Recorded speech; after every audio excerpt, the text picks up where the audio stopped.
capítulo 12, versículo 31. João 12, 31.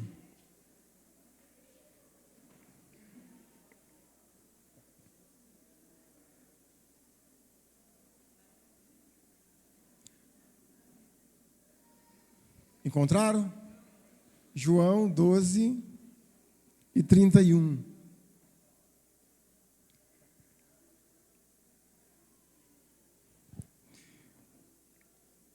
Diz assim: chegou o momento de ser julgado este mundo, e agora o seu príncipe será expulso. Passe um pouquinho, capítulo 14.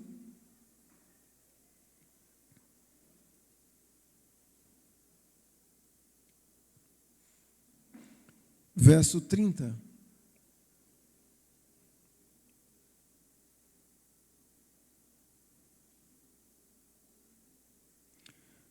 João 14, 30 diz assim: já não falarei muito convosco, porque aí vem o príncipe do mundo, e ele nada tem a ver em mim. Um pouquinho mais à frente, capítulo 16, versículo 11.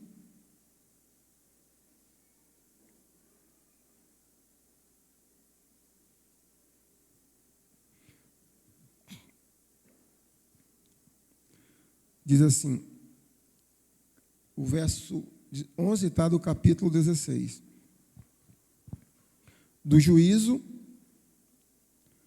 porque o príncipe deste mundo já está julgado. Vamos orar? Nosso Deus, a tua palavra nos ensina muito a respeito do príncipe deste mundo. Que nessas próximas semanas o Senhor nos dê luz, direção, para que nós também possamos, meu Pai, aprendermos sobre Satanás e os demônios e tomarmos os devidos cuidados que precisamos tomar para vivermos uma vida que te agrada. Em nome de Jesus, Senhor. Amém.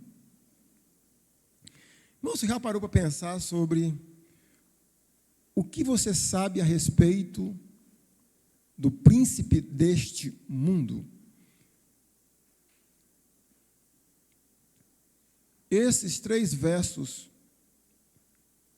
que nós acabamos de ler, eu escolhi-os porque no Evangelho de João, Jesus usa essa metáfora para se referir a um ser. Daqui a pouco nós vamos dizer o nome dele. O que você sabe sobre o príncipe deste mundo? Alguns anos atrás, um irmão em Cristo começou a frequentar aqui a nossa igreja, e aí ele é lá de Cruzeiro do Sul, inclusive voltou para Cruzeiro. E ele é muito brincalhão. E o cunhado dele era pastor de uma igreja pentecostal, né? Ou pentecostal. Obrigado, minha irmã. E aí eu perguntei assim, mas por que tu não ficou congregando na igreja do teu cunhado, né? Porque família. E ele rindo olhou para mim e disse, porque o meu cunhado é doutor em demônio. Meu cunhado tem PhD em demônios, conhece tudo de demônio. A maneira que ele falou, e obviamente, a maneira que algumas igrejas tratam de Satanás e dos demônios, às vezes até de uma maneira meio jocosa, no sentido de que jocosa para quem está de fora. Mas a maneira que ele falou era uma espécie de deboche, porque essas igrejas só falam de demônios, Satanás e dos demônios. Mas aí tem o outro, às vezes, a gente está numa outra realidade. A Bíblia tanto fala desses seres e a gente pouco estuda sobre eles. E nos leva a uma compreensão, às vezes, quase que muito próxima a zero, para a gente conhecer um pouco mais sobre Satanás. O que nós sabemos a respeito de Satanás e os demônios? Será que nós temos pelo menos uma alfabetização básica a respeito deles? Há alguns anos atrás, um irmão da igreja na qual eu fazia parte, em Cruzeiro do Sul, levantou-se contra um dos pastores da igreja, mas de um ataque pesado. Ataques, inclusive, com relação ao caráter do pastor, acusações pesadas. E ele chamou os outros pastores para uma reunião, sem a presença do pastor quem ele estava atacando, e começou a desferir os ataques. Um dos pastores que estava na reunião era genro do pastor atacado.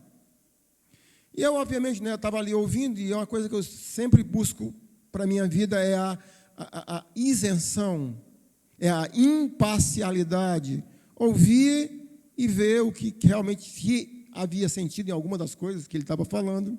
Mas antes que ele terminasse de falar, o genro tomou as dores do sogro e falou assim: irmão, você está sendo usado pelo diabo.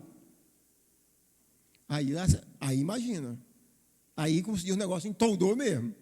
Porque aí que esse irmão se sentiu, porque ele disse: nunca, jamais um crente pode ser usado pelo o diabo. E eu passo a pergunta para vocês.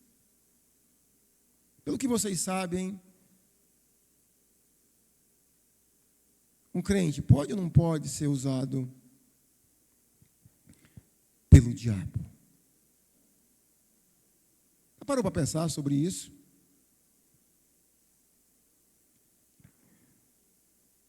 O que nós sabemos sobre a influência de Satanás e os demônios sobre a criação? Daqui a pouco nós vamos ter alguns textos que vão nos dar alguns vislumbres do nível, do tamanho, da influência que esse ser exerce sobre a criação e, obviamente, sobre a raça humana. E quando eu digo sobre a raça humana, se você é humano,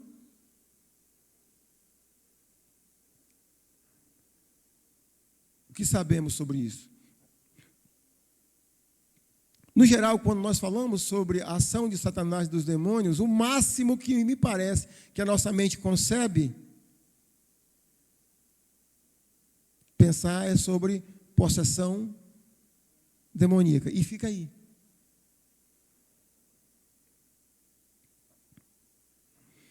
O cristão pode ser usado por Satanás? Já parou para pensar sobre isso?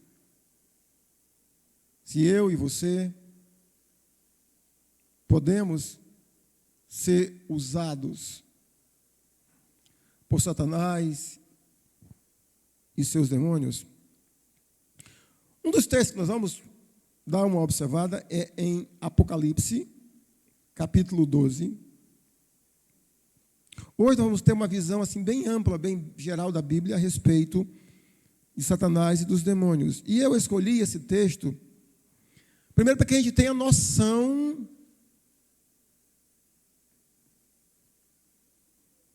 de quantidade.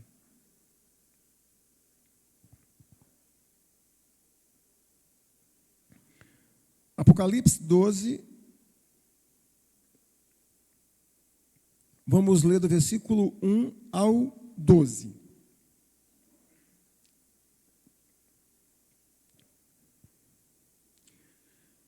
Viu-se grande sinal no céu, a saber, uma mulher vestida do sol, com a lua debaixo dos pés e uma coroa de 12 estrelas na cabeça, que, achando-se grávida, grita com as dores de parto, sofrendo tormentos para dar à luz.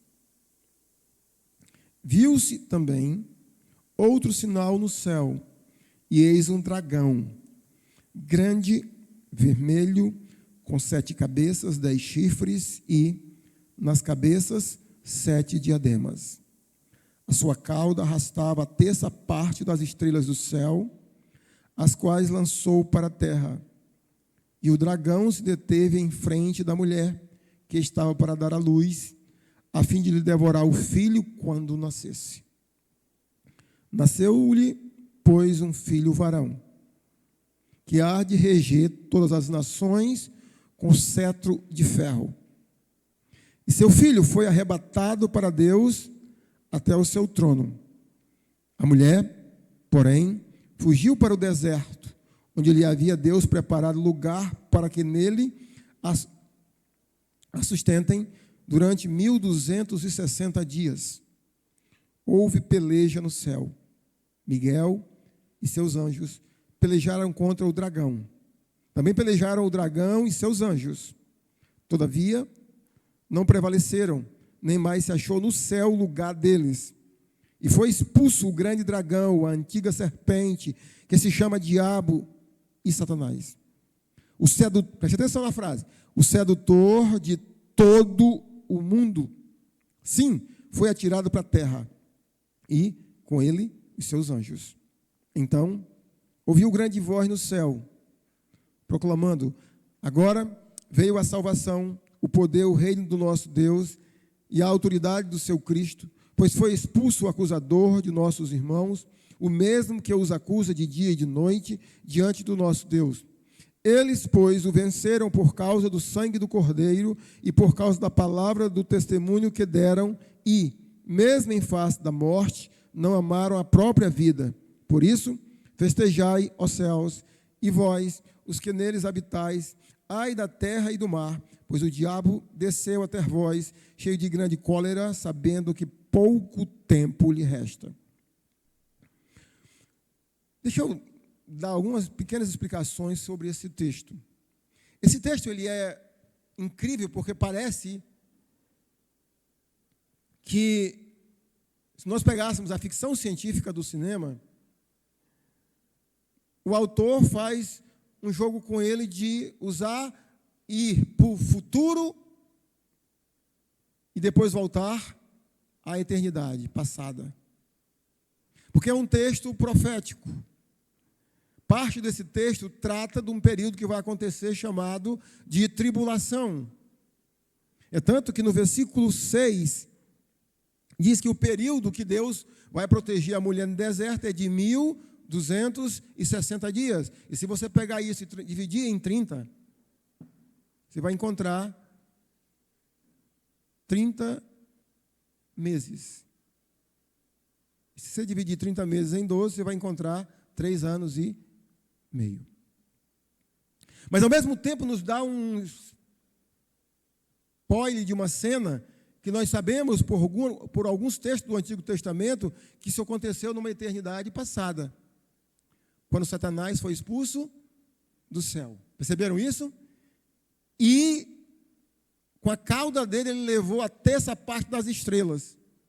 Possivelmente uma referência à quantidade de demônios que ele, na sua rebelião contra Deus, conseguiu agregar a ele. Ou seja, então, do exército dos céus, dos anjos que Deus criou, Satanás conseguiu arrebanhar a terça parte dos anjos.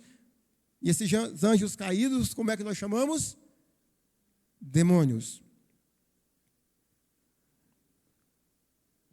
Aqui nós temos essa imagem no versículo 1 da mulher. Quando você lê o versículo 1, que viu a mulher grávida no céu e tal, você pensa em quem? Quem é a mulher que você pensa?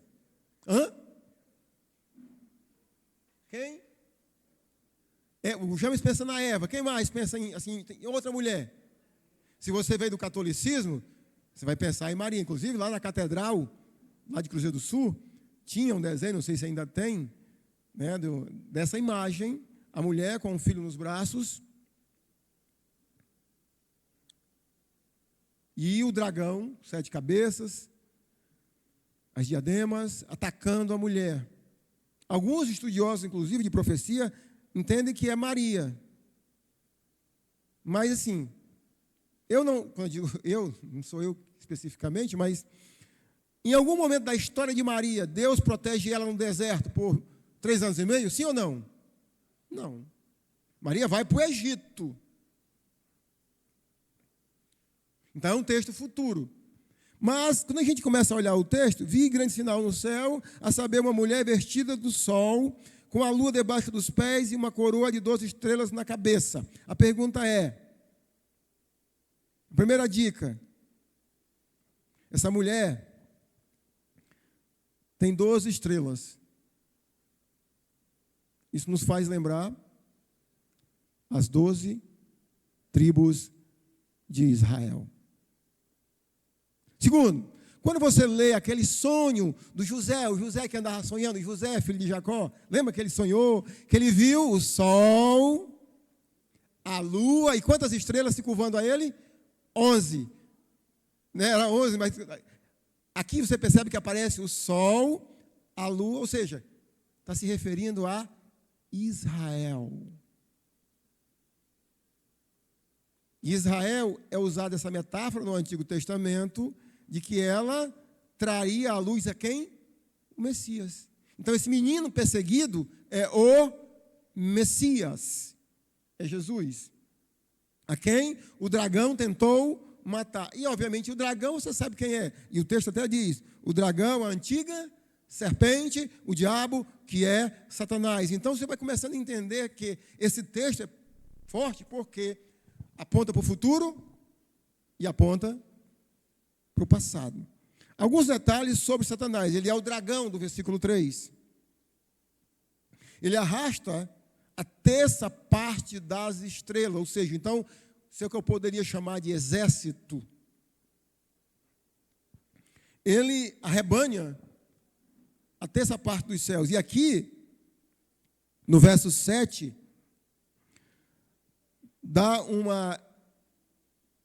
slide dessa batalha entre Miguel e os seus anjos e Satanás e seus anjos. Eu não sei se vocês já assistiram, deixa eu ver se eu lembro o nome do filme da mitologia grega, Os Imortais. Assistiram? Que depois que o Perseu, que morre, ele morre, mas vai lá para a região, né, digamos, da atmosfera, e lá o couro está comendo entre, né, os anjos do bem e os anjos do mal. Israel, a nação de Israel, tá? Nem Eva nem Maria, tá? Israel. Mas então, por causa desse detalhe, tá, Alice? 12 estrelas, as 12 tribos, o sol, a lua, se referindo ao sonho de José, lá em Gênesis capítulo 37, salvo engano, é 38, e Israel, no Antigo Testamento, ela é, as analogias que é tida com ela é a esposa de quem? De Deus. Lembra? Que o profeta Jeremias disse que Deus deu carta de divórcio. Oséias faz o paralelo com Israel, a esposa infiel. Então, há essa batalha no céu, no versículo 7, e Satanás e os demônios são expulsos do céu e são enviados para a terra. E a nossa mente quer ficar apenas olhando para esse momento, que seria o momento da tribulação, esses 3 anos e meio. Mas a gente sabe, pelo texto de Isaías e de Ezequiel, que quando Satanás pecou, quando ele se rebelou contra Deus, ele foi expulso do céu. Alguns demônios, quando eu digo alguns, não entenda alguns como poucos, estão presos em cadeias. E nós temos texto do Apocalipse que nesse período da tribulação eles vão ser soltos. Mas me parece que um bom número, ou talvez a grande maioria, estejam agindo.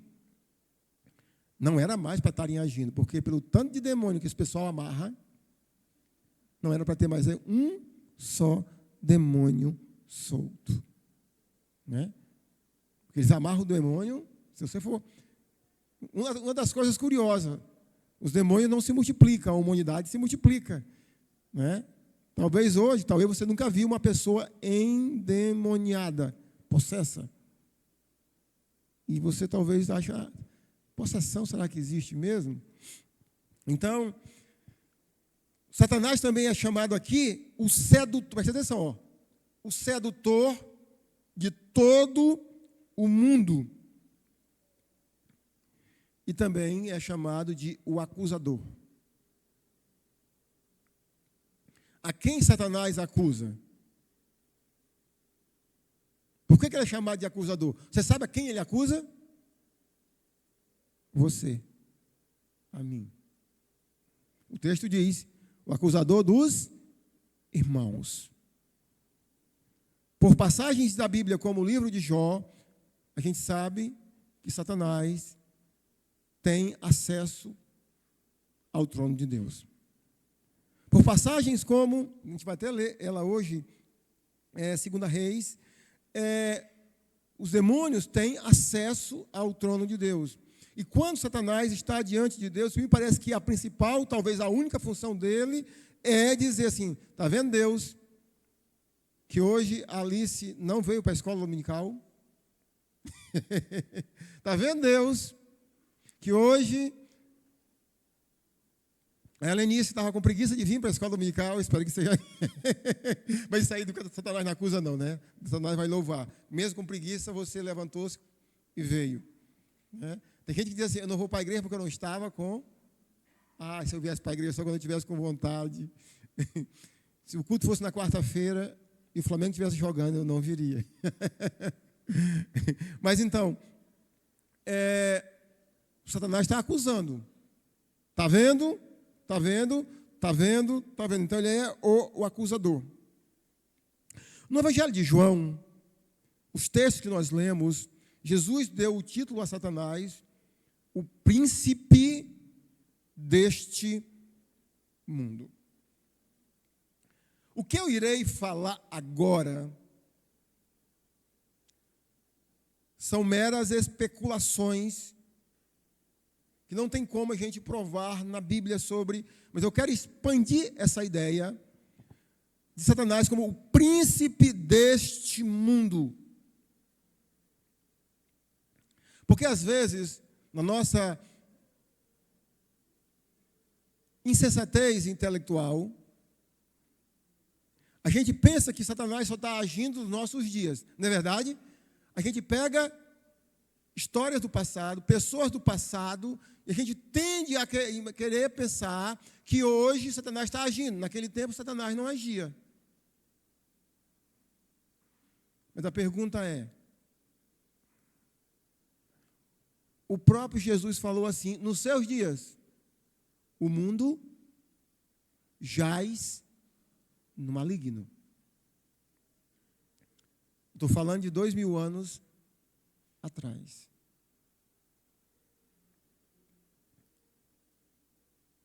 É claro que, pelo que a Bíblia nos diz, no decorrer do fechamento desse período, dessa era, dessa dispensação, a coisa vai piorar. A ação satânica cada vez vai ficar mais forte, porque, como diz o próprio capítulo 12, o versículo 12, ele sabe que pouco tempo lhe resta. Mas eu quero pegar, para a gente explorar a ideia do príncipe deste mundo, a tentação de Jesus no deserto com Satanás. Eu quero pegar apenas uma das áreas que Satanás tentou Jesus: o poder. Você lembra que quando Satanás tentou Jesus na área do poder, qual foi a oferta que ele fez para Jesus? Levou Jesus para um alto monte. Presta atenção, qual é a frase que Jesus chama ele? O príncipe deste mundo. Está gravado isso? Agora vamos para a tentação. Ele pega Jesus, leva para um lugar, obviamente, imagino isso, uma visão espiritual, e ele mostra para Jesus quantos por cento dos reinos do mundo? Quantos por cento? 100%. E qual é a oferta que ele faz para Jesus? Tudo isso te darei se prostrado me adorares. Até algum tempo atrás, quando eu lia essa oferta de Satanás para Jesus, eu achava ridícula. Eu vou lhe dizer por quê. Imagina só. O irmão Alberto, mas a irmã Tânia, eles têm um Corolla. Aí eu chamo o irmão Alberto, faço uma oferta para ele assim: irmão Alberto, se o senhor vier para a escola dominical domingo, eu vou lhe dar o Corolla. E vou dizer a placa do Corolla dele e tal. Eu lhe dou. Se o senhor vier para a igreja, eu lhe dou um Corolla, tal e tal.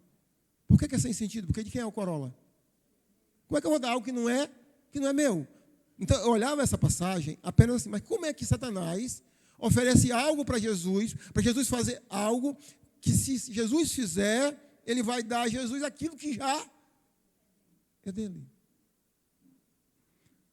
Agora faz a ligação dessa oferta com a terminologia de Jesus. O príncipe deste mundo.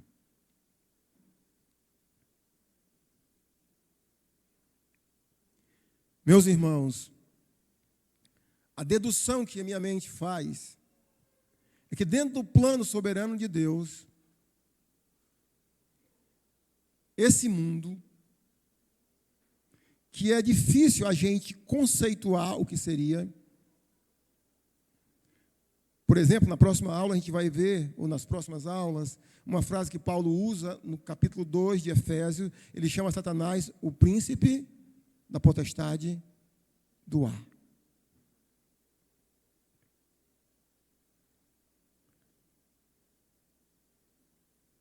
O poder, os reinos deste mundo, enquanto não chegar o período que Jesus Cristo reinar,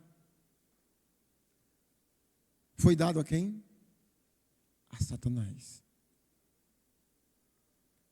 Ele exerce poder sobre ele, porque a ele foi entregue os reinos deste mundo. Por exemplo, uma das frases que a gente vai encontrar no livro de Apocalipse, quando Cristo está vindo para reinar, uma das frases é: os reinos deste mundo se tornaram de quem? Do Senhor. Futuro. E eu quero, inclusive, ao fazer essa dedução de que os reinos deste mundo, eu não estou falando dessa era de hoje, eu estou falando de toda a história da humanidade, desde a queda dos nossos pais, pertence a Satanás, e de como ele influencia este mundo, para a gente pensar um pouquinho sobre política.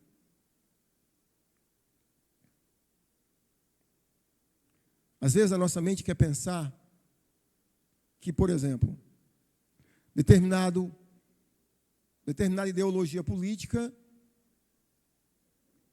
é de Deus. Determinada ideologia política é do Satanás. Não é assim que a nossa mente quer pensar? Mas se a gente for olhar para a Bíblia, o que Jesus disse para Pedro quando arreda Satanás? Tu não cogita das coisas de Deus, mas sim das coisas do homens. Quando Daniel, no capítulo 10 de Daniel, ele tem uma visão que ele não entende, referindo-se aos últimos tempos, e Daniel passa 3 semanas jejuando e orando. Só um detalhe, tá? Esse jejum de 3 semanas foi parcial. Se fosse hoje, Daniel não teria usado celular, creme para o cabelo, hidratante, não comer manjares, eu não sei o que seria manjar para você. Ele absteu-se de várias coisas. E no final desse período, a revelação do que ele tinha visto chegou para ele. E a explicação, em outras palavras, que o anjo deu para ele que tinha demorado esse período, é porque, preste atenção na frase, ele estava vindo e o príncipe da Pérsia havia interrompido a vinda dele. E eles ficaram um período lá, até que veio Miguel para ajudá-lo na batalha, para a mensagem poder chegar a Daniel. Agora, para só, quando você está lendo Daniel, o príncipe da Pérsia, É bem possível, se você estiver desatento, você pense que é Dário ou Ciro. Mas não era ele que estava guerreando lá.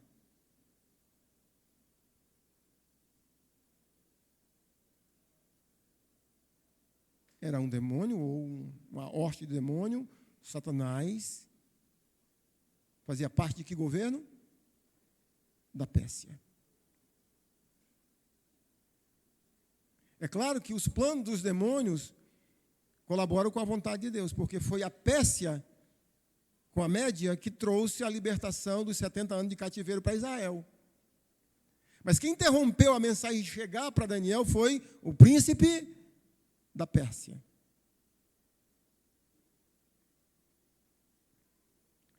Quando a gente pensa sobre essa questão da influência satânica sobre a humanidade, nós temos que pensar que é algo pesado, porque, assim, o mundo que vivemos, com o caos que, em muitos momentos, a gente vê, sofrimento e dor que a gente vê, sente, só aconteceu, segundo a Bíblia, porque esse pecado que aconteceu em algum momento, na eternidade passada, entrou no mundo físico por Satanás, ou possuir, que é o que eu entendo, uma serpente, porque até o livro de Apocalipse, aquele texto que nós lemos, diz assim: Satanás, a antiga serpente, trouxe o pecado no sentido, ou seja, transferiu, ele influenciou Adão e Eva a pecarem, e o pecado ter tomado essa dimensão da criação física, do universo físico de Deus, e Deus ter amaldiçoado toda a criação. Volte comigo um pouquinho não, desculpa, um pocão, lá para o início do livro de Gênesis, capítulo 1.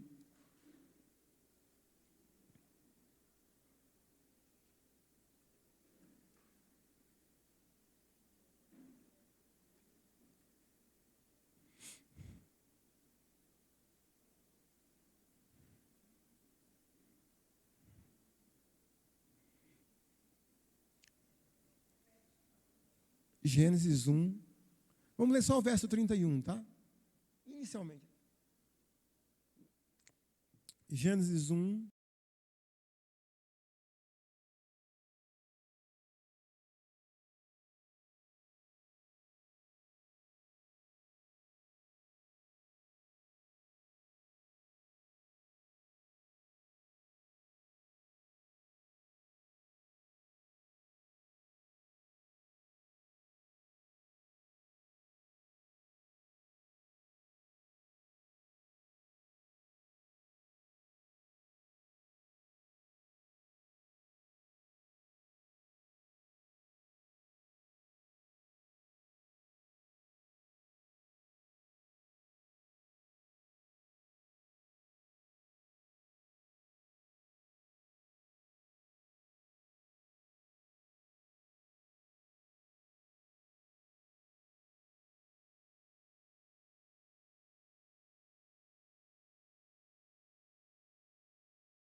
Se rebelado contra Deus.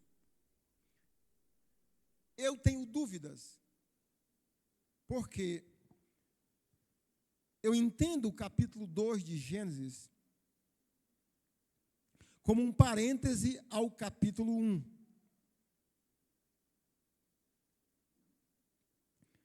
Se capítulo 2 de Gênesis é um parêntese ao capítulo 1, detalhes da criação, Deus criou o jardim do Éden ainda em que dia? Se for um parêntese. Que dia Deus criou o jardim do Éden? Se for um parêntese, o capítulo 2 de Gênesis foi um parêntese ao capítulo 1. Em que dia Deus criou o jardim do Éden?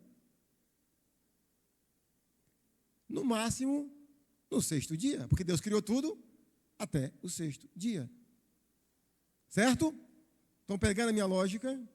Mas lá no jardim do Éden, Deus colocou uma árvore e disse para Adão não comer do fruto da árvore. E qual era o nome da árvore para que Adão não deveria comer o fruto? Opa! O mal já estava lá, encapsulado. Como se fosse uma bomba atômica. Que se alguém tocasse ele explodiria. Explodiria.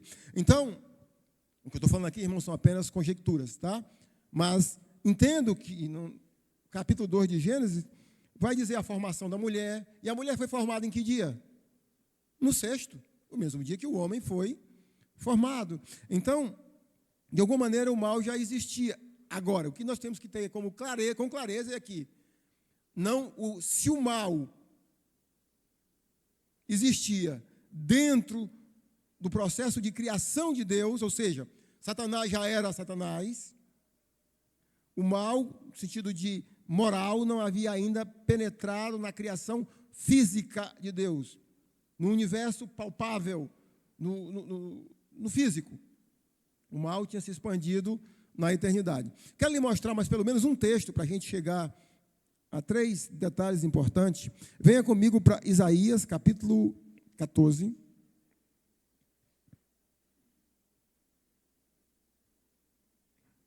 Isaías 14.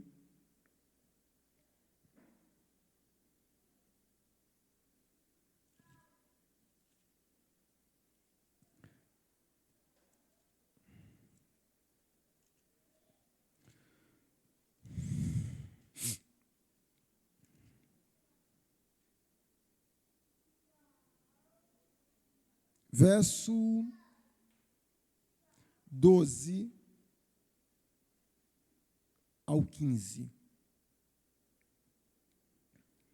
Eu não vou ler o texto todo do capítulo 12, mas só para que você se contextualize. Isaías, o profeta,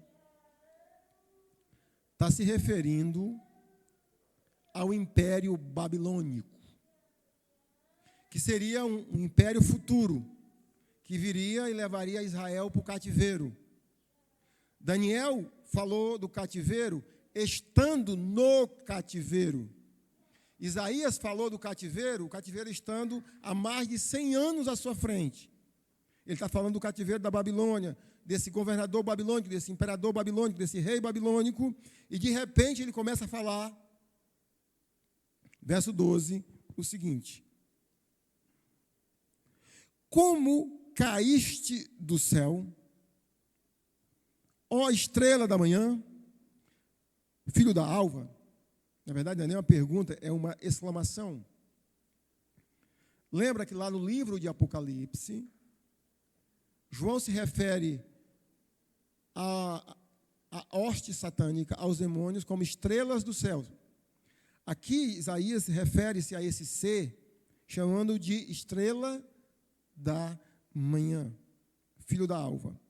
Como foste lançado por terra, tu que debilitava as nações? Tu dizias no teu coração: eu subirei ao céu, acima das estrelas de Deus, exaltarei o meu trono e no monte da congregação me assentarei nas extremidades do norte. Subirei acima das mais altas nuvens e serei semelhante ao Altíssimo. Contudo, serás precipitado para o reino dos mortos, no mais profundo abismo. Se a gente continuar lendo o texto, de repente Isaías vai voltar a falar desse ser humano chamado um imperador babilônico, um rei babilônico. Mas esses 3 versículos nos dá uma noção que Isaías está falando de Satanás. E do famoso pecado que ele cometeu. Se nós pudéssemos dar um nome a esse pecado, qual foi o pecado que Satanás cometeu? Qual foi o pecado que Lúcifer cometeu para se transformar em Satanás? Qual seria o nome do pecado? Então, vou ajudar. O texto diz que Isaías diz que ele intentou ser semelhante ao Altíssimo. Qual é o nome desse pecado? Começa com O. R. Orgulho. Diz aí, Lenice. A Lenice, ela puxa o R mesmo. Orgulho. Orgulho. Quando você estiver lendo algum teólogo e ele disser assim, que o orgulho é o pai de todos os pecados, é por causa desse texto. O orgulho. Lembra que Satanás era um anjo poderoso. O texto de Ezequiel chama ele de querubim da guarda. Lembra que Deus é adorado entre os querubins. E ele fazia parte desse seleto grupo de anjos poderoso. Mas, num determinado momento, ele disse, está aí. Eu quero ser que nem Deus. Lembra do texto de Apocalipse, que ele foi empurrado? Em outras palavras, terra abaixo, aqui Isaías já diz isso. Então, esse pecado que Satanás cometeu é o que transformou ele em Satanás. Perdeu, digamos, a posição que tinha e tornou-se esse arqui-inimigo de Deus. Agora, não entenda quando eu digo que Satanás é o arqui-inimigo de Deus, não entenda que ele disputa com Deus no sentido de ter chance de ganhar. A Bíblia em nenhum momento apresenta isso. Por exemplo, no final dessa dispensação, quando Satanás for preso, de fato, preso, quantos anjos Deus vai mandar para acorrentá-lo? Você sabe? Um só. Em outras palavras, prende o bandido. E acorrenta por 1000 anos. Eu quero terminar, queridos irmãos, falando sobre essa visão geral da influência que Satanás e os demônios exercem sobre a criação de Deus. Você já deu para pegar que Satanás, ele é o sedutor de todo o mundo. Ele exerce extrema influência na política. Você vai ver que ele vai exercer extrema influência na religião. Você vai ver. Que ele exerce extrema influência nas universidades, no cinema, em tudo que nós respiramos deste mundo, porque ele é o príncipe deste mundo. Entenda isso.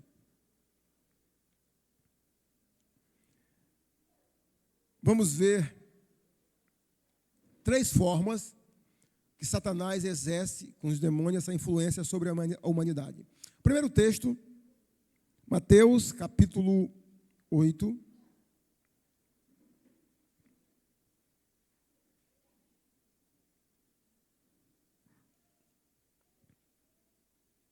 Mateus 8, verso 28 ao 34.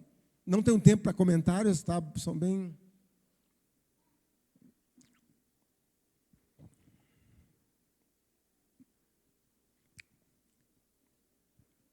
Tendo ele chegado à outra margem, se referindo a Jesus, tá?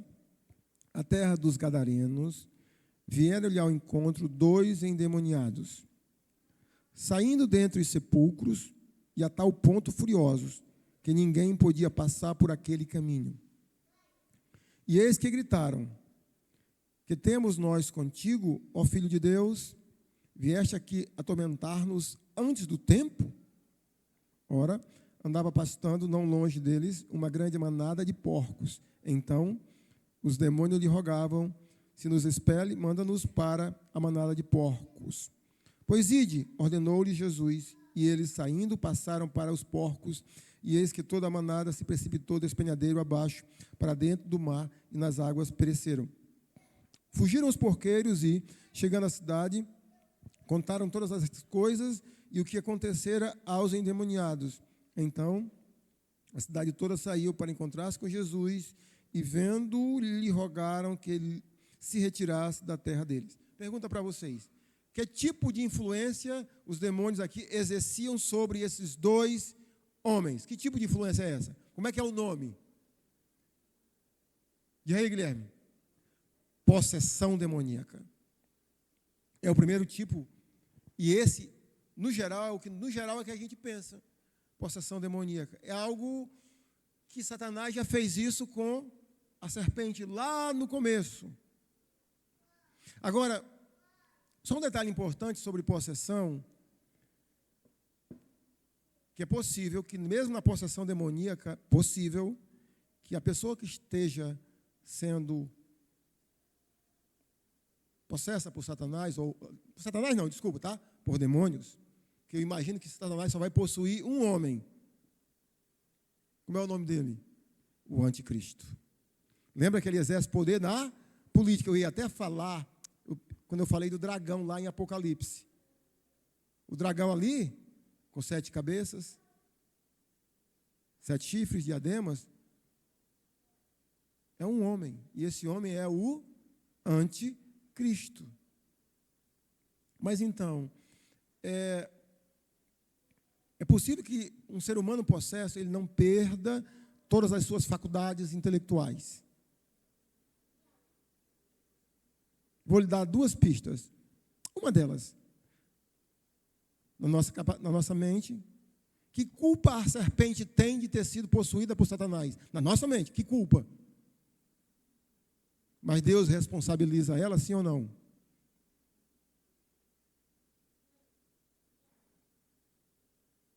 Pensa sobre isso, tá? Então, o primeiro tipo de influência que Satanás e os demônios exercem sobre a humanidade é algo desastroso, é possessão demoníaca, e é algo diferente. Eu vou contar uma história que eu vivi. Acho que já contei em algum momento, se não para a igreja, mas em grupos. Eu dava aula, ensino médio, 2º ano do ensino médio. E era dia de prova. E tinha uma moça que pouco tempo tinha começado, ela tinha vindo de Manaus, tinha vindo embora e estava estudando na escola, e fazia pouco tempo que ela tinha chegado, ali um mês e pouco. E na hora que eu entreguei a prova, e era física, você sabe que no geral os alunos têm medo de física e matemática, né? E ela baixou a cabeça, eu entreguei as provas e fiquei lá no meu canto, sentado, e aí quando eu pensei, olhei para ela, ela estava chorando. Aí o que eu imaginei? Ela está chorando por quê? Chegou há pouco tempo, não sabe nada do assunto, viu a prova, não sabe nada, está chorando. Aí eu, com o coração de besta que eu sou, me aproximei. Por que você está chorando? É por causa da prova? Você faz em outro momento, eu sei que você chegou há pouco tempo. Então.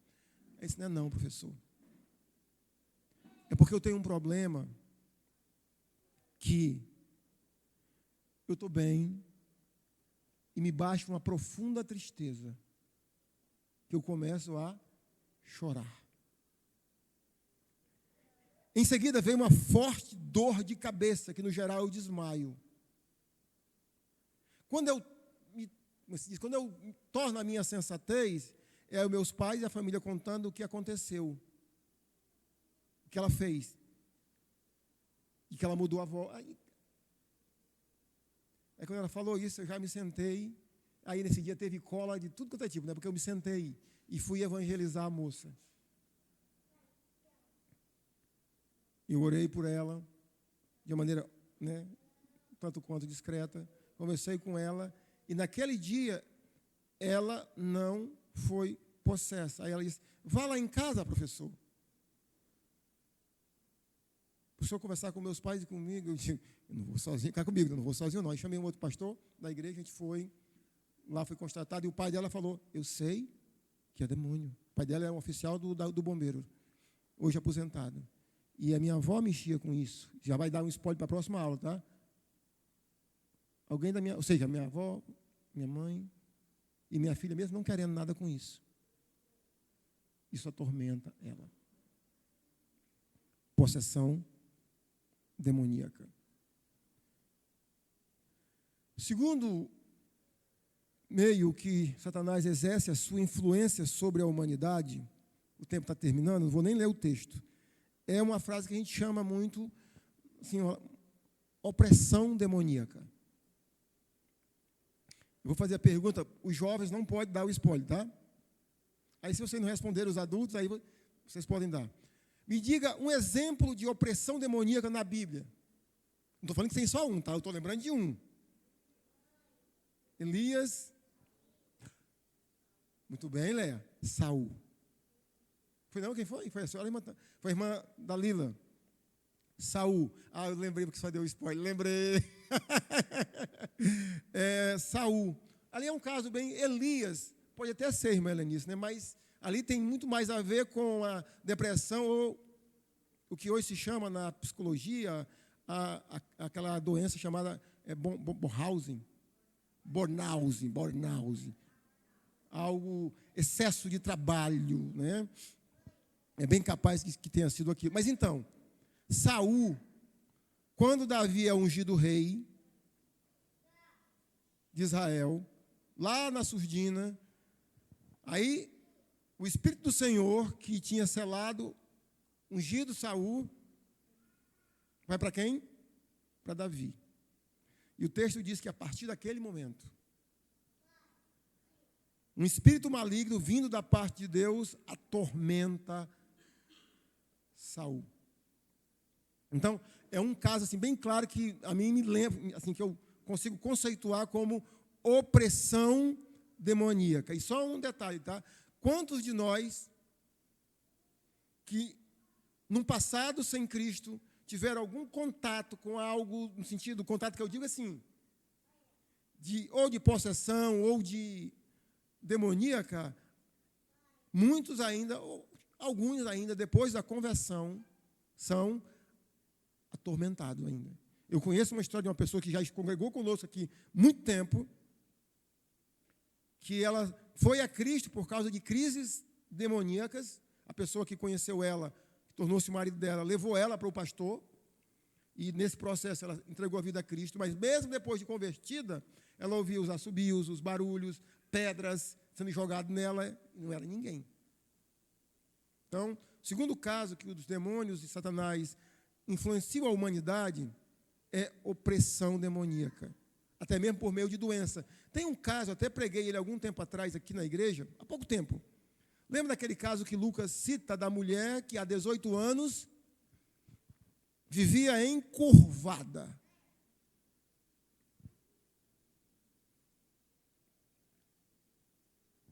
E o terceiro meio, e esse é o geral e que nós o ignoramos. A influência demoníaca.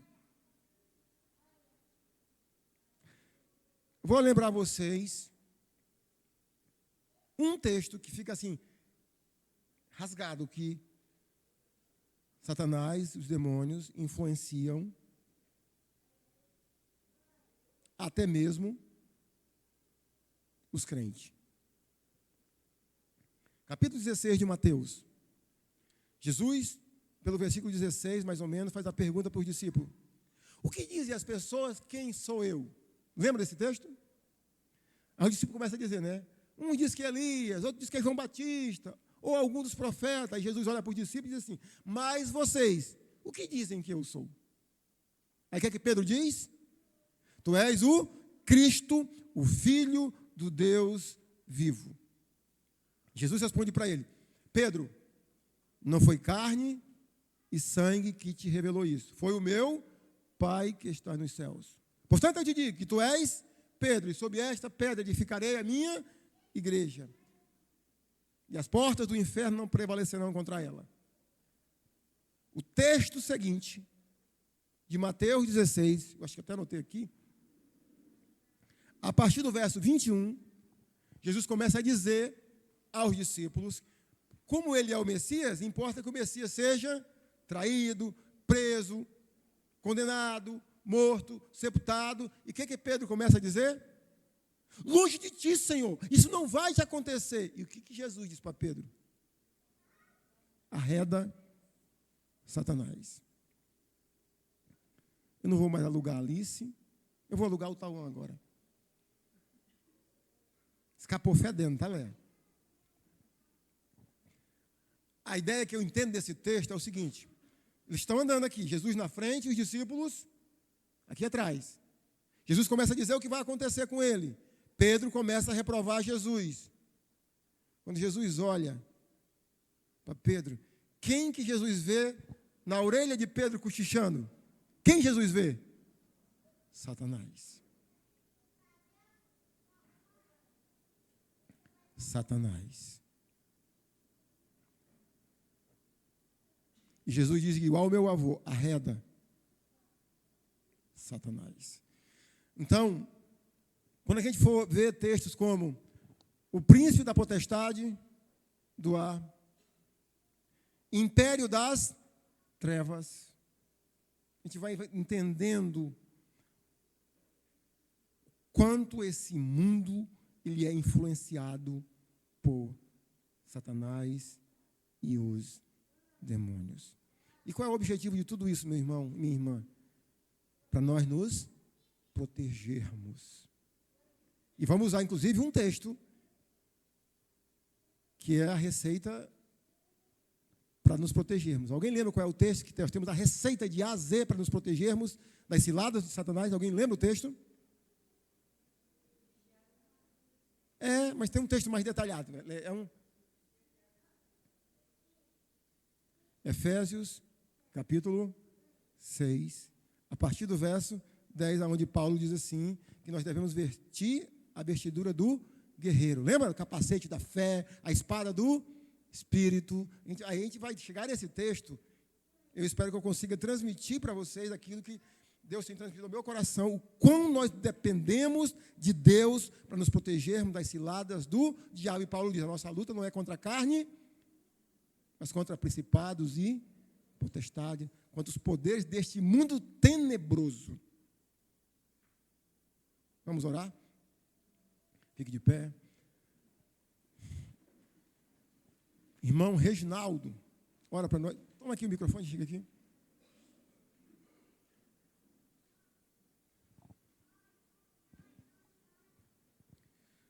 Nosso Deus, te louvamos, queremos te dizer que somos teus filhos e estamos prontos para fazer a tua vontade. Queremos te pedir, Pai, que o Senhor cada dia mais ilumine a tua palavra em nossas mentes, em nossos corações, e que nós possamos, Pai, ao nosso viver no dia a dia, transmitir esse amor que o Senhor tem nos dado, de graça, a salvação em Cristo Jesus. E te agradecer, Pai, por cada um dos irmãos que estão aqui nessa manhã e te pedir que o Senhor possa nos fazer, dia após dia, sermos filhos fiéis a Ti e viver a Tua palavra, Senhor, como igreja, como irmãos em Cristo, vivendo essa comunhão em amor um com os outros. Muito obrigado, nos despede para a nossa casa em paz e nos traz mais tarde, Pai, à noite, para que nós possamos Te louvar e render graça ao Teu santo nome. Muito obrigado, em nome de Jesus te oramos. Amém.